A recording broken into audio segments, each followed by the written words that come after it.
हूं आपका जे टीवी भारत में। आइए रुक करते हैं आज के मुख्य समाचारों की ओर।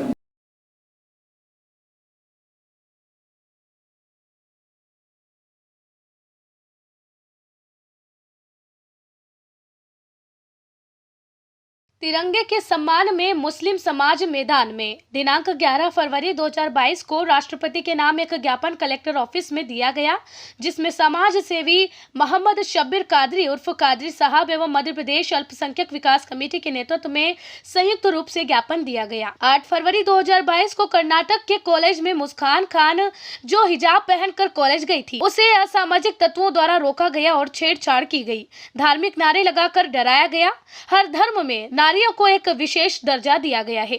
ऐसे में भारतीय महिला का अपमान किया गया है। असामाजिक तत्व केवल यही नहीं रुके, राष्ट्रीय ध्वज तिरंगे को अपमानित कर उसी स्थान पर एक विशेष झंडा भगवा लगाया गया, जो हर भारतीय की भावना को ठेस पहुंचाता है।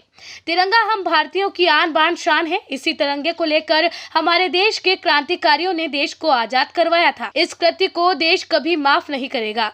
भारतीय संविधान के अनुसार हर जाति धर्म संगठन के लोग शिक्षा ग्रहण कर सकते हैं और मौलिक अधिकार हैं, जैसे सिख समाज अपनी पगड़ी पहनना, हिंदू धर्म के लोग तिलक लगाने का अधिकार रखते हैं, उसी तरह मुस्लिम छात्रा हिजाब पहनने का अधिकार रखती है। माननीय महोदय से निवेदन है कि देश में भारतीय संविधान के खिलाफ, महिलाओं को अपमानित करने के खिलाफ एवं राष्ट्रीय ध्वज को अपमानित करने वालों के विरुद्ध देशद्रोह की धारा में अपराध पंजीबद्ध किया जावे। इस मौके पर समाज सेवी मोहम्मद शब्बीर कादरी, अशफाक सिगड़, अबरार खान, अफसाना खान मौजूद रहे। संवाददाता जावेद खान, LG की। आप कलेक्ट्रेट में आए हैं, किस विषय को लेकर आए हैं, क्या नाराजगी है? ये हमारे देश के कर्नाटक राज्य के कॉलेज का मसला सामने पेश आया था 8 तारीख का, कि एक मुस्लिम छात्रा हिजाब लगाकर आती है तो उसको देखकर कुछ तथाकथित गुंडे और असामाजिक तत्वों ने विशेष धर्म के नारे लगाए एवं भगवा झंडा उसके मुंह पर फेंक कर मारा और उसको देखकर लहराया, जिससे छात्रा डरी नहीं। उसने इन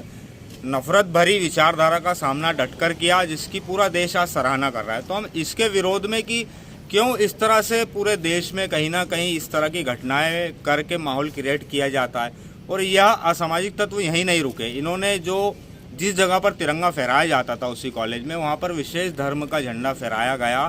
तो ये देश कभी माफ़ नहीं करने वाला इस तरह की घटनाओं को। आपने किस हक से उसी जगह पर जहाँ पर तिरंगा फहराया जाता है आपने विशेष धर्म का झंडा फहराया? क्या आप तिरंगे को नहीं मानते? क्या आप इस देश के सच्चे देशभक्त नहीं है? आप किस तरह से हामी बढ़ते हैं, आप किस तरह से आपकी विचारधारा पनप रही है? तो क्या आप इस देश को नहीं मानने वाले लोग हैं? क्या आप उस तरह से शामिल होगा जो इस देश को तोड़ने वालों में शामिल होते हैं?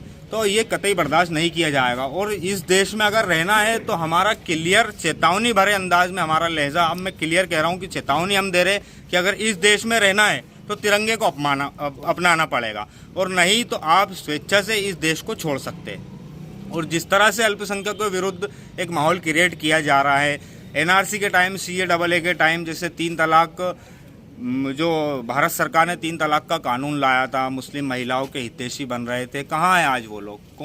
क्यों हमारे गृह मंत्री, भारत सरकार का इनको संरक्षण होता है? क्यों हमारे माननीय प्रधानमंत्री, क्यों वहाँ पे बीजेपी की राज्य सरकार है, वहाँ के गृह मंत्री, मुख्यमंत्री इस तरह के नफरती चिंटियों पर क्यों कोई कार्रवाई नहीं की जाती? क्या वो इस देश के तिरंगे को नहीं मानते?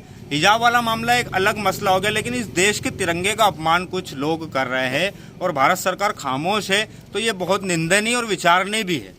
परिचय दीजिए। मैं अशफाक सिगाड़, अल्पसंख्यक विकास कमेटी जिला अध्यक्ष। जीवन में चल रही भयंकर उथल पुथल और परेशानियों के निवारण के लिए आप हमसे संपर्क करें। हम पितृ कथा के द्वारा समस्त परेशानियों का निवारण करते हैं। अधोगत प्रेतात्मा दोष निवारण के लिए श्रीमद् भागवत कथा ही एक उपाय है, इसलिए आप हमसे अवश्य संपर्क करें। हम पितृ कथा के द्वारा उपाय करते हैं।